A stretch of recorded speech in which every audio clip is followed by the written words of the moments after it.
Bine v-am găsit, dragii mei din Zodia Scorpion, oriunde v-ați afla. Bine ați venit tuturor pe canalul meu, Tarot Flor de Loto. Numele meu este Nina, pentru cei care nu mă cunosc, și ca de obicei mă bucur să vă am alături atât pe dragii mei abonați, cum de asemenea și pe cei care poate sunteți pentru prima oară aici pe canal. Azi voi face o lectură temporală fără limită de timp, o lectură pe care voi să o puteți urmări oricând doriți sau atunci când apare în viața voastră. Desigur, dragii mei, nu trebuie să uitați un aspect important, și anume faptul că voi sunteți constructorii propriei voastre vieți. Voi vă construiți viitorul, așa că vă rog din suflet să luați decât acele mesaje care rezonează cu voi, iar restul lăsați-le să zboare în univers, pentru că sigur sunt pentru alte energii, pentru alte persoane care într-o mai mică sau mai mare măsură au legătură cu Zodia Scorpion. Așa că, dragii mei, toți cei care aveți Soare, Lună, Venus, Ascendentul sau oricare alt aspect astral important pentru voi și care are legătură cu Zodia Scorpion, atunci această lectură este de asemenea și pentru voi.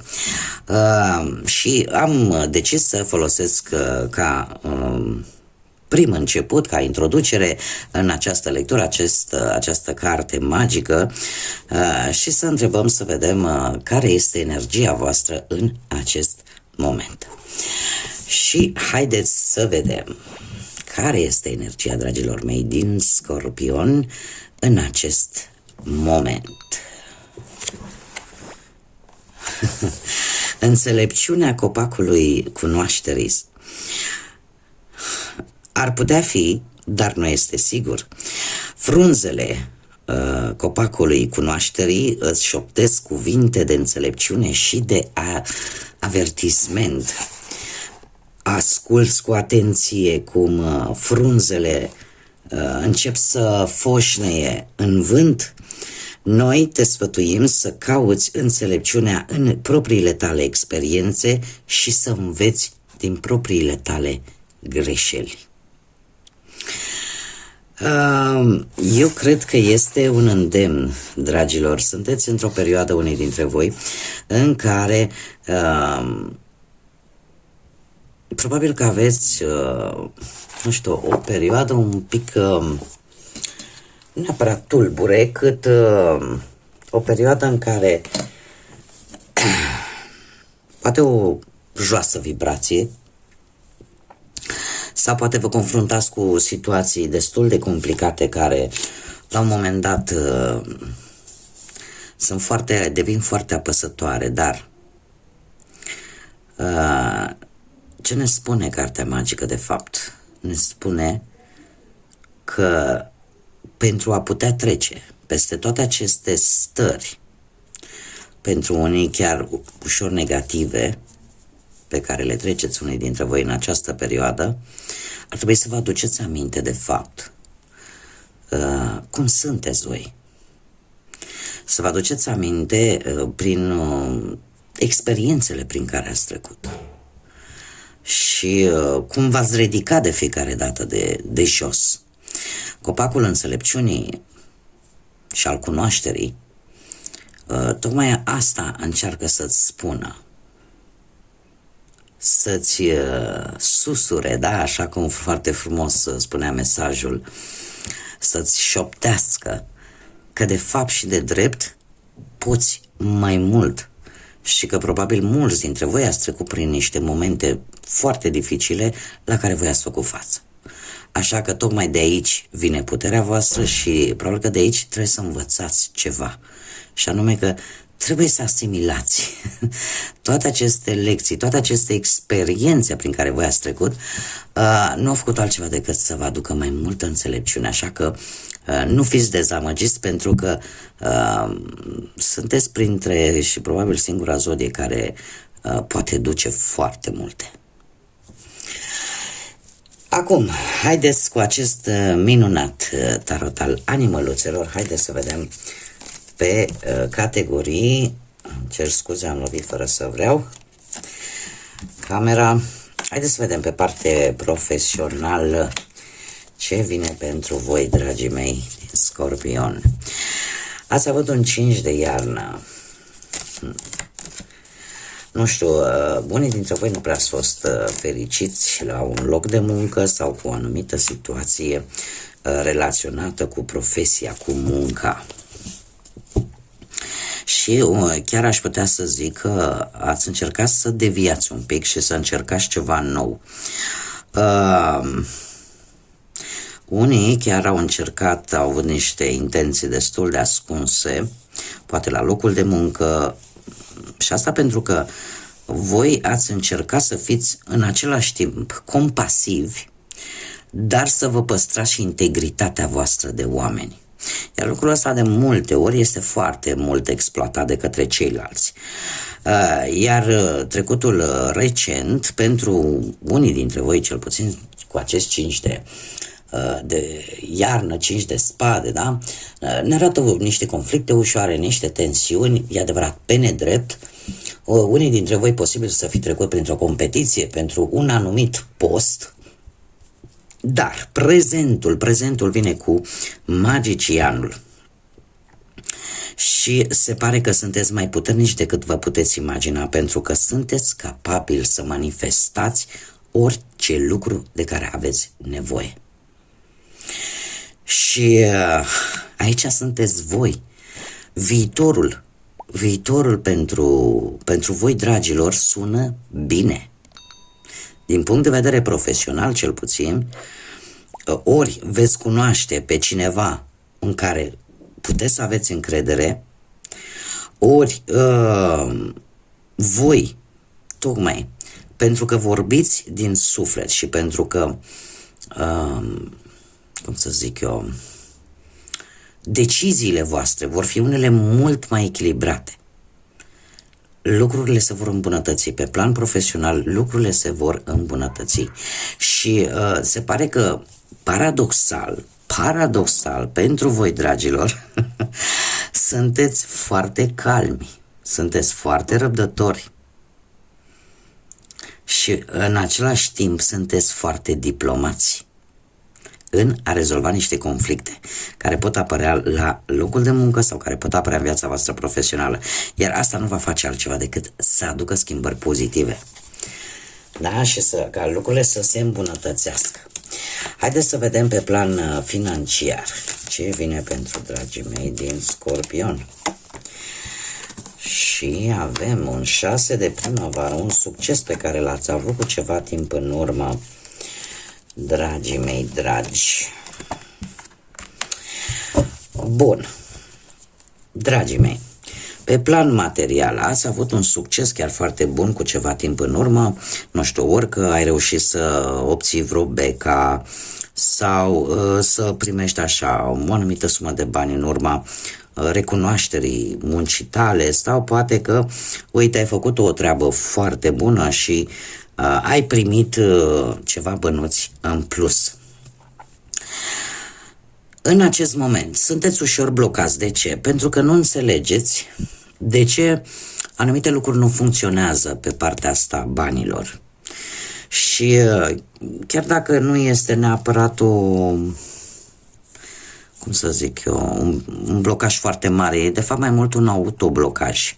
Sau pentru unii e o fază de sacrificiu pe care voi o faceți în acest moment relaționat cu banii. De ce? Pentru că vreți ca lucrurile să aibă un sens, să vedeți totuși de ce nu funcționează anumite lucruri în ceea ce privește banii. Trebuie să vă spun că nu va dura mult, pentru că veți descoperi, chiar dacă lucrul ăsta, și aici trebuie să vă spun mare atenție, o să vă cam sece de energie în următoarea perioadă cu acest 4 de iarnă. Pentru că ori va trebui să luați o decizie, ori pur și simplu veți simți nevoia de o mică vacanță, veți simți nevoia de mai multă odihnă. Un alt lucru pe care eu vreau să vi-l spun, mare atenție la sănătate în această perioadă. De obicei eu nu fac lecturi pentru sănătate, dar în momentul în care mi-apare în mod expre acest lucru, atunci îmi fac datoria și vă spun. Mare grijă. De ce? Pentru că tot acest sacrificiu pe care voi îl faceți acum s-ar putea să vă afecteze la un moment dat, ori printr-o stare de oboseală un pic mai accentuată, ori pur și simplu să vă simțiți efectiv vlăguiți de energie și cu ceva probleme de sănătate. Dacă deja semnele au început să apară, nu stați, căutați-vă, că e mai bine să preveniți decât să tratați. Nu este ceva neapărat extraordinar, dar eu îmi fac datoria și vă spun.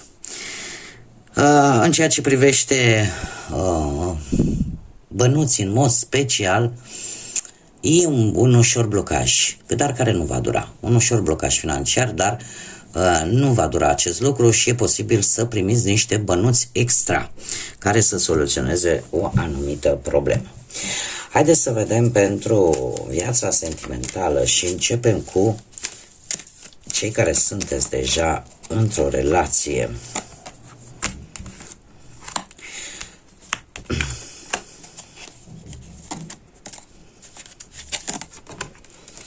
Dragii mei, dragi, lucrurile se pare că recent, sau nu cu mult timp în urmă, au fost foarte bune, aș spune. Ați fost plin de pasiune, e ca și cum ai zice, dom'le, m-am îndrăgostit încă o dată.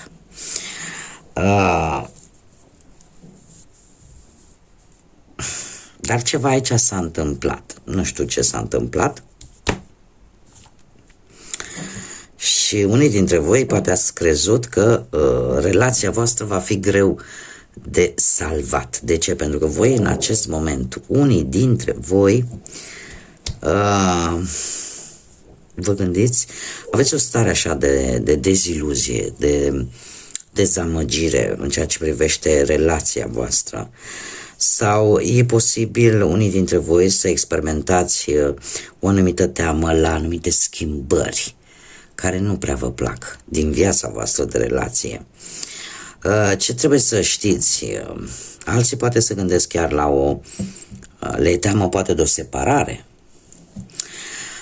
Trebuie să vă spun că viitorul vine cu punct și de la capăt. Avem lumea care ne vorbește de lucruri care se termină, ori provocări care se termină în ceea ce privește relația voastră, ori pur și simplu lecții pe care le-ai învățat până în acest moment. Lumea este pentru unii. Poate să vină ori cu venirea pe lumea unui copilaș, ori cu logodnă, ori cu nuntă, ori pur și simplu cu închidere de etape. Da? Un rezultat final care totuși aduce bucurie, chiar dacă voi în acest moment sunteți un pic așa triști, să zicem, sau deziluzionați sau dezamăgiți de ceva anume, lucrurile se vor termina, lucrurile se vor sfârși și odată cu ele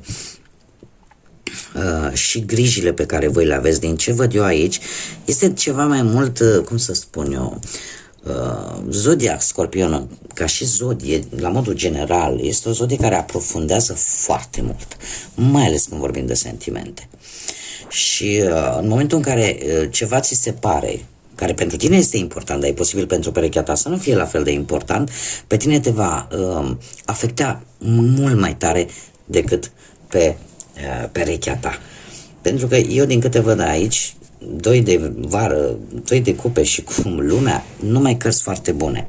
Dragoste există, pasiune există și chiar dacă a fost ceva probleme în trecut, cumva s-a trecut, s-a rezolvat, totuși la voi aici a rămas ceva. Știți cum e? Se spune că scorpionii spun greu iartă, dar niciodată nu uită. Se pare că totuși lucrurile astea încet își vor găsi o soluționare. Haideți să vedem pentru cei care sunteți singuri, poate în urma văduviei, a unui divorț, a unei separări sau poate pur și simplu nu ați reușit să găsiți pe cineva. Ei, și am aici o grămadă de zodii. Avem zodia Rac, zodia Berbec, poate vă spune ceva. Deja 4 arcane majore, dragii mei, 4 arcane majore care mie îmi spune în felul următor că cu ceva timp în urmă ați avut o stare în care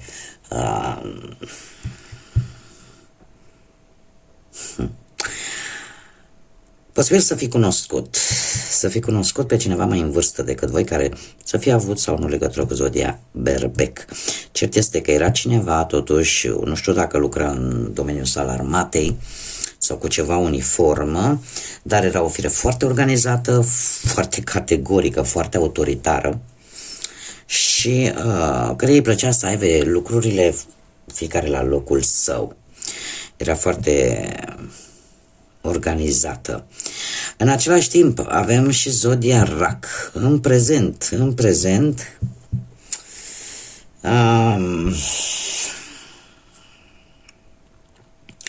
aș zice că trebuie să luați în acest moment o decizie în urma unei vești care a venit foarte rapid peste voi și eu aș zice că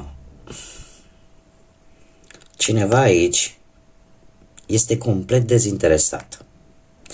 Ori sunt două persoane, dragilor, care vă fac curte, ca să zic așa. Nu știu care este persoana voastră de interes, dar aici cineva nu vă spune tot. Ori voi nu spuneți tot, ori cineva nu vă spune tot.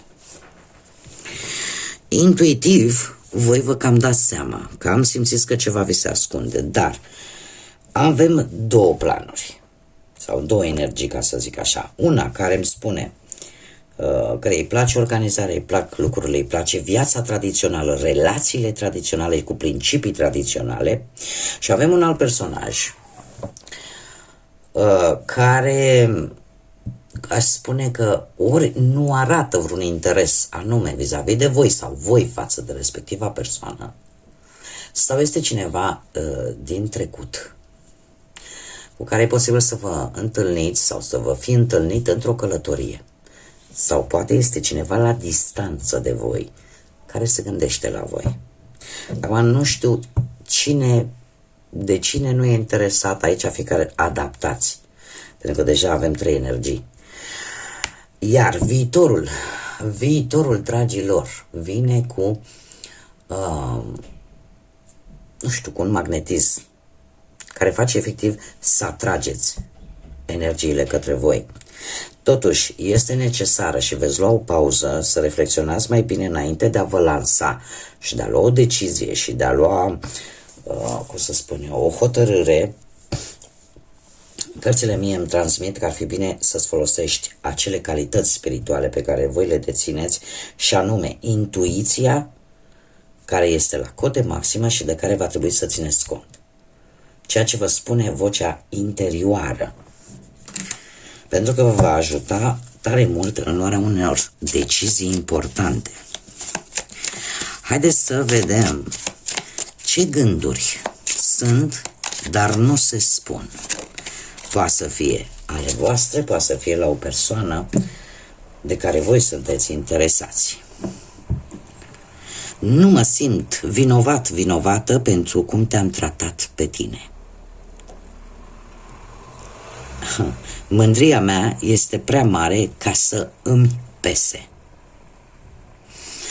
Da, aici într-adevăr e dovadă de mult narcisism. Acum poate să fie, cum am mai spus, gânduri. Haideți să simt nevoia să mai scot încă un mesaj. Gânduri nespuse, nerostite, că sunt ale voastre, că sunt ale unei alte persoane.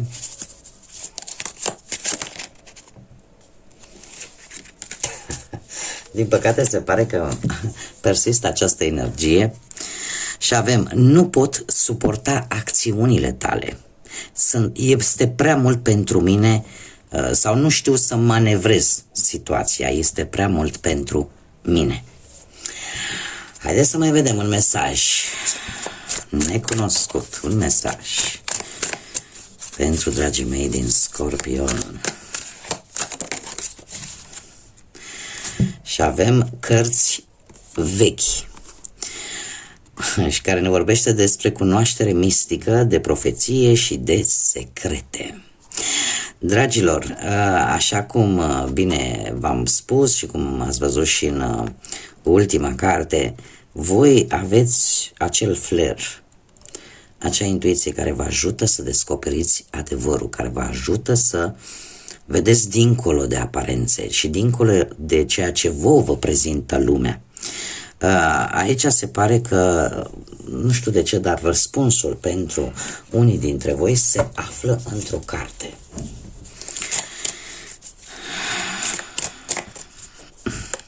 Aveți grijă cam ce visați în această perioadă. Nu cred așa ceva. Deci ne vorbește de mistere și despre secrete vechi dezgropate. Se pare că trecutul ține cheia propriului tău viitor. Lucruri din trecut, dragilor. Există un răspuns care se află într-o carte veche sau în, cum am mai spus, grijă la ce visați. Pentru că e posibil să descoperiți adevăruri care să vă ajute în viitorul apropiat. Bun, dragilor, aceasta a fost lectura pentru voi. Eu vă mulțumesc ca de fiecare dată că mi-ați fost alături. Vă mulțumesc tuturor celor care, de asemenea, ca de fiecare dată, sunteți alături de mine, sunteți alături de dezvoltarea acestui canal și contribuiți cu like-uri, cu distribuiri, cu comentarii. Așa că mii de mulțumiri tuturor pentru tot acest efort. De asemenea, în continuare am nevoie de sprijinul vostru. Îi invit pe cei care nu s-au abonat până acum să o facă și eu oricum vă aștept cu mare drag și interes aici pe canal. Iar până data viitoare, când ne vom reîntâlni la o nouă lectură, eu vă doresc tot binele din lume, să aveți parte de multă energie pozitivă și de multă lumină, atât în suflete cât și în gânduri. Până data viitoare, să fiți iubiți, dragilor!